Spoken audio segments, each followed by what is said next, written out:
The low battery chime on your AirPods Pro 3 can be disruptive. While it's a built-in feature, you can disable it through your connected iOS device. Go to Settings, Accessibility, Hearing, AirPods, and toggle the battery alert suppression option. This mutes the chime.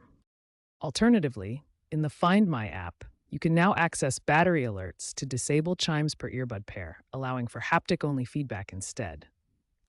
Note, this feature requires pairing with an iOS device and may not work on non-Apple devices like Android phones. Besides the chime, you might also want to manage other battery-related notifications. To stop Siri from announcing battery alerts, go to Settings, Siri and Search, Announce Notifications, AirPods, and turn it off. You can also set it to Headphones Only to limit announcements to your earbuds.